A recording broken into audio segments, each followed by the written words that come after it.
Hi, I'm Margot, your English teacher. How are you today? I'm great.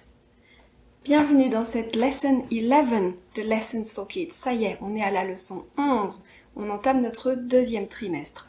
Alors, les rituels vont changer pendant ce deuxième trimestre. Ils vont être différents du premier, puisqu'il y a une nouvelle saison, donc de nouveaux mois de l'année, et de nouveaux rituels Hello, avec d'autres chansons pour que ça change, avec d'autres activités proposées. La nouvelle saison aura ses propres chansons et ses activités.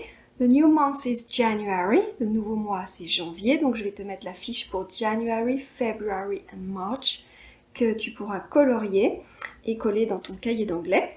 La progression pédagogique pour cette semaine. The letter is the letter K. K is for king and kiss. Les deux mots que nous allons apprendre avec cette lettre K sont les mots kangaroo, kangourou, and key, une clé. Tu pourras également imprimer la fiche et la coller dans ton cahier d'anglais. Je vais te remettre la vidéo de l'alphabet en American Sign Language aussi. Les nombres de la semaine. Le nombre de la semaine est le number 11 pour les enfants jusqu'à 8 ans avec une nouvelle chanson. Cette fois-ci, on ne va plus compter nos doigts en fingers et nos doigts de pied, nos orteils toes. On va compter des bananas et des potatoes. La chanson avec les potatoes, c'est pour compter jusqu'à 10.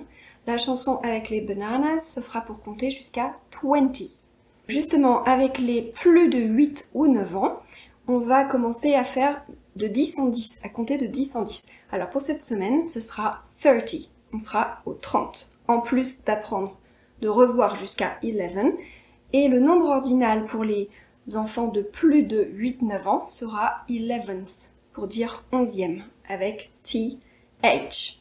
La forme de la semaine, on reprend une forme qu'on connaît déjà, le triangle, le triangle, et la couleur est le yellow, qu'on connaît déjà aussi. J'ai mis une petite précision, c'est un mustard yellow, un jaune moutarde. Voilà pour les rituels. Dans cette leçon 11, nous allons parler des hobbies, les passe-temps, les choses qu'on aime faire quand on a un petit peu de temps. Mais avant de parler des hobbies, on va faire une révision de ce qu'on a fait précédemment dans la leçon 1, lesson 1, où on avait parlé des greetings, des salutations, and family, à propos de la famille. Alors sur les greetings, je remets les chansons qu'on avait apprises donc, dans cette lesson 1 et je te propose de compléter ou terminer ou refaire les activités qui t'ont le plus plu par exemple. Sur le thème family, je te propose de revoir toutes les vidéos vues sur le thème de la famille en fonction de l'âge, de ton âge, et de reprendre ton cahier d'anglais également dans cette lesson 1 pour te remettre en mémoire tout le vocabulaire lié à la famille. Je sais pas si tu te souviens, il y avait un DIY, il fallait faire un family tree, un arbre généalogique. Tu pouvais le faire en peinture, en dessin, en collage, coller des photos ou dessiner les membres de ta famille. Il n'est pas trop tard pour le faire et m'envoyer des photos, participer au défi. Il n'est jamais trop tard pour participer au défi que je te lance. Dans cette lesson 11 sur les hobbies, les passe-temps, tu vas apprendre à dire tout ce que tu aimes faire quand tu as du temps. La question c'est what do you like to do? Qu'est-ce que tu aimes faire? Tu pourras apprendre à répondre I like cooking par exemple. I like riding a bike. I like singing. I don't like singing. I like running. I like running. I like skiing. I love skiing. I like playing hide and seek. J'aime jouer à cache-cache. I like petting a dog. J'aime caresser un chien, etc. Tu verras également en téléchargement plein d'activités, de jeux, de bricolage également, à télécharger, imprimer, colorier, plastifier, faire tout ce que tu veux, au choix. Et il y a l'âge écrit avant chaque activité, comme d'habitude.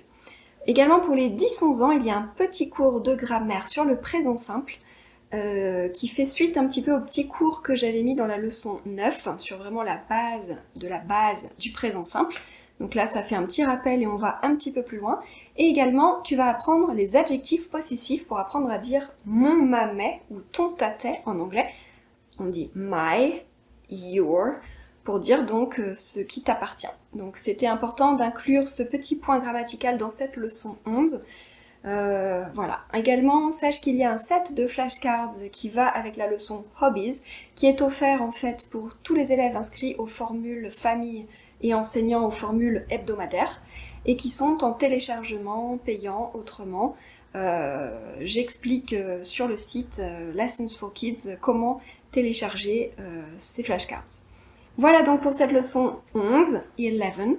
Amusez-vous bien en anglais, que ce soit en classe ou en famille. And see you next time. Bye!